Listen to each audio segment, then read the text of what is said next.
now making no mistakes in competition. She's going to be tough to beat. As we flip the script, round 1, heat number 5 features the surfer on top of the Jeep leaderboard. Tyler Wright wears yellow for the first time in her career, coming into bells, taking on Sage Erickson and Coco. We have Sage up now. Clean bottom turn right into a tight jam in the pocket. Erickson using that big section, but she'll end up losing her board off the top.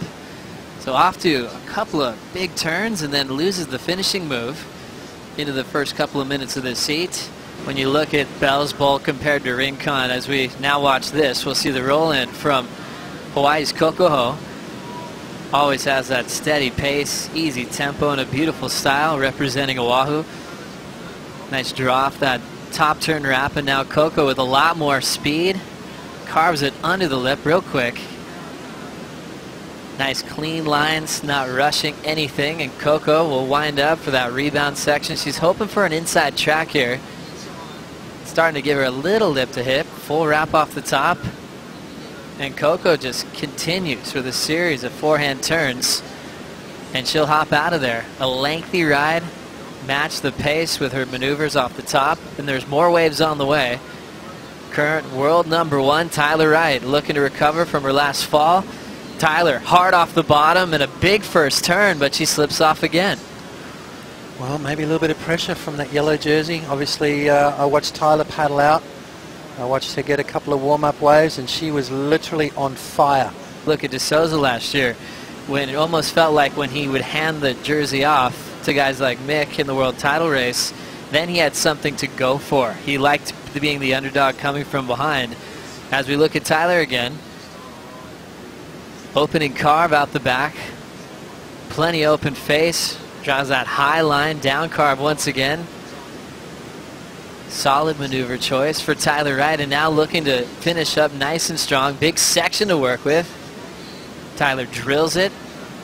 Sage up briefly out the back, and it's just Tyler with the finish in the whitewater.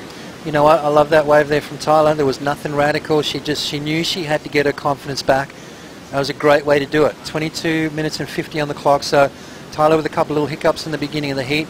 This is experience right now. She's drawing on that. That was about 60% of her ability, maybe even less, I want to say, because normally Tyler just lays that board over there. She just kind of nursed it through a few turns, just wanted to get, iron the kinks out, get that mistake out of her head, and she's back on track.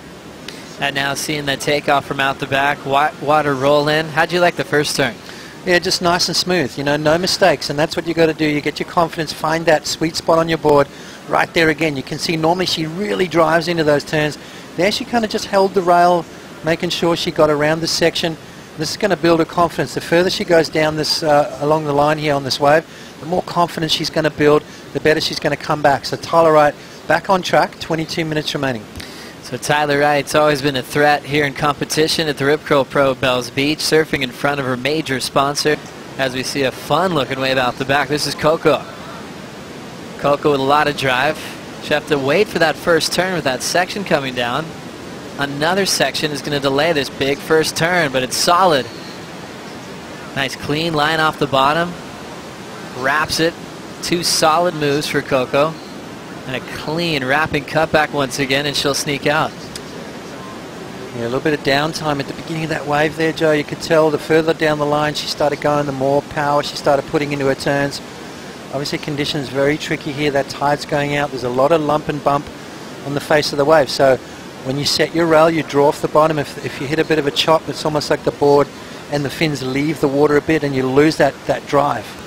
Looks like we have Tyler Wright in position now, starting with a ton of momentum on this wave.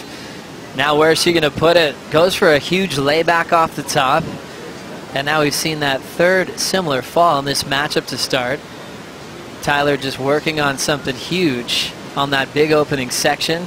So she's had a couple of warm-ups for that maneuver. What's going wrong there, Potts? Well, I'm not sure, Joe. I think she's just laying the board a little bit. Maybe she's losing the grab. She's not getting that rail in the water, catching the rail, losing her balance a little bit. There's a lot going on right there. You can see how fast she's going. Now she drives off the bottom, moves that back foot back onto the pad, and now she looks for that rail right there. See how she missed the rail with her right hand? She was looking to grab that and drive that board back around there, but it's very similar to an aerial maneuver. Once you lose that grab, you're almost lose your balance. You know, you're waiting for that extra point of contact with your board. You miss that, and then mistakes happen. As we see a fun-looking wave out the back, this is Coco. Coco with a lot of drive. She'll have to wait for that first turn with that section coming down. Another section is going to delay this big first turn, but it's solid. Nice clean line off the bottom. Wraps it. 2 solid moves for Coco. And a clean wrapping cutback once again, and she'll sneak out. Yeah, a little bit of downtime at the beginning of that wave there, Joe. You could tell the further down the line she started going, the more power she started putting into her turns. Obviously conditions very tricky here. That tide's going out. There's a lot of lump and bump on the face of the wave. So when you set your rail, you draw off the bottom. If you hit a bit of a chop, it's almost like the board and the fins leave the water a bit and you lose that drive. Looks like we have Tyler Wright in position now, starting with a ton of momentum on this wave. Now where's she going to put it? Goes for a huge layback off the top. And now we've seen that third similar fall in this matchup to start. Tyler just working on something huge on that big opening section. So she's had a couple of warm-ups for that maneuver. What's going wrong there, Potts? Well, I'm not sure, Joe. I think she's just laying the board a little bit. Maybe she's losing the grab. She's not getting that rail in the water, catching the rail, losing her balance a little bit. There's a lot going on right there. You can see how fast she's going. Now she drives off the bottom, moves that back foot back onto the pad, and now she looks for that rail right there. See how she missed the rail with her right hand? She was looking to grab that and drive that board back around there, but it's very similar to an aerial maneuver. Once you lose that grab, you almost lose your balance. You know, you're waiting for that extra point of contact with your board. You miss that, and then mistakes happen. So now 19:15 on the clock. Even though Tyler's been falling on a few maneuvers like that one we just saw, she did fit in the 6.83 on wave number 3. That was enough for Tyler to take the lead. Sage Erickson had the 4.33 start, which is keeping her in the second position. And Coco's first number, a 6.17. More waves to be scored by the panel upstairs as we now look at the Californian Sage Erickson. Bumpy takeoff to start. And now she'll wave through some downtime. Opens up with just a tight little jam to stay in the pocket. Now with a little more wave to work with, a full wrap for Erickson. And then just reaches off the top again. She'll end up being complete on the third move. And now our Jeep ratings leader, Tyler Wright's a little bit too deep as well. 18:22 remaining. It's different tides, different spots. So. And doing all your homework behind the scenes, that's something Tyler's been working on with Glenn Micro Hall as we rewind this last replay. Yeah, you can see Tyler racing down the line, and this is from being a little bit too deep. You get caught behind the section, and you feel like you're playing catch-up. And once you start rushing, you know, then you're going to start making mistakes, and you get yourself into that frame of mind where you kind of get a little frustrated, start doubting where you're sitting in the lineup, and you focus then too much on positioning instead of riding the wave itself. So Tyler Wright still needs a 5.24 because now Coco Ho's last 5.9 has the Hawaiian in first. Tyler down to second. Sage Erickson has dropped to third with 16:25 to go as she tries to carry that momentum into stop number 2. Here's Sage now with just a step off. She's third at the moment and still chasing down a 7.74.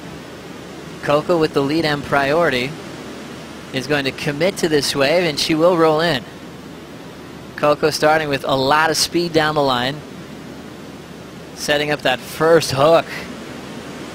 Perfect form and technique as she comes off the bottom again, nails that oncoming section.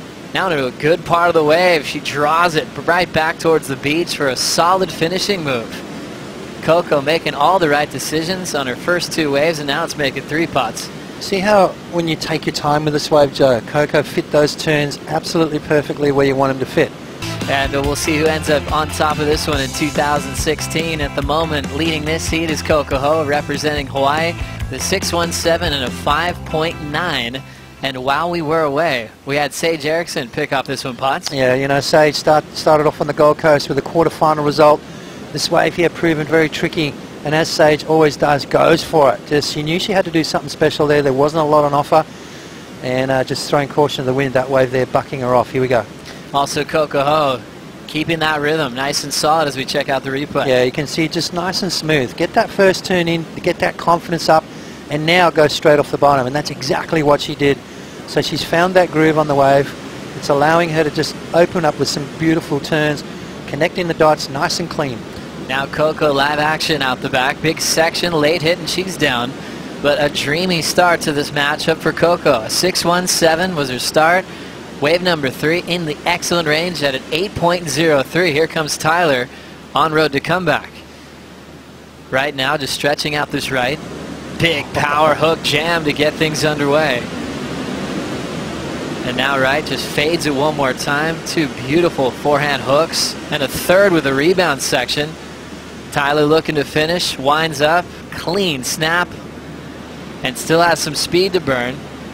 That was a serious comeback wave for world number 1. Tyler looking for a 7.38 for the lead putt. Yeah, no brainer right there, Joe. That first, I would have given her that just for the first turn. You know, that was definitely the best, one of the best turns we've seen all day. Just power, rail surfing. And that's what's going to pay dividends here at Bells Beach. You know, you're not looking for the tricky maneuvers, you're not looking for the tail slides. You want to put that board on the rail and you want to drive through your turns, and that's exactly what Tyler Wright did on that occasion. You know, those when you come down through the inside section, you do those big wraparounds. Let's have a look at Tyler's replay here. All this opening turn. Look at the speed she gets. Now she can see that back foot sliding further back, and now it hits the pad. And look at that right there. That's perfect rail surfing from Tyler Wright.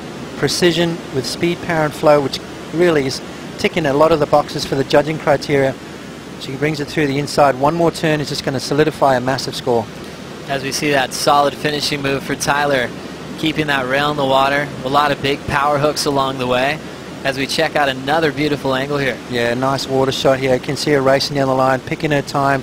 Now she drives off the bottom and hits that back foot and just drives off the tail. Been waiting for that to happen from Tyler. I watched her surf earlier, just a little warm-up. She caught 2 waves and literally destroyed both of them. Watch this turn here. Look at that foot right on the pad there and drives off the top. Talk about what's the difference at snapper and here. The time that you have to hold your board on the rail is a lot more physically demanding than a short snap. Stretching out the turns, yeah. Carrying power from start to finish. Tyler Wright turns in an 8.60 and she gets a lead. So the yellow jersey out in front of this one in round 1, heat number 5. You're not going to get that flow, that speed, that pop that you need to then do your big turns or the big airs. Now watch this turn right here. So you can see driving down the line, not looking for too much, and now she just hits it in the absolute perfect spot, driving off that tail. That will never go out of style. I mean, you can go back in the next 100 years of surfing and this will still be in fashion. We love seeing the power game. When we used to talk about the Fantastic Four, which Tyler has been a big part of over the years as world title campaigner, one thing where you said could separate her from the rest was that power game, that layback hook. Yeah, Coco kind of does that though, you know. It's not her surfing that lets her down. It's almost wave selection, some sort of decisions like that. Here we go. Losing priority, that'll let Tyler Wright take this wave. Frontside float, covers some ground on that forehand floater again. The key thing was for Tyler is keeping Coco off this last effort to turn the heat. Down to the inside corner, and she'll keep swinging. Sage Erickson is on the next wave, but she ran out of time to come through from the combination. And now just the focus on Tyler all the way to the finish, and we'll hear the horn sound. Wright started swinging with that big power hook out the back pots. Wasn't pulling that one off, and then under pressure performed the 8.6. The yellow jersey still solid on her shoulders, and she'll be flying into round 3. That's what champs do. They find a way. When plan A is not working, you know, you tap off a bit, readjust, come back and win.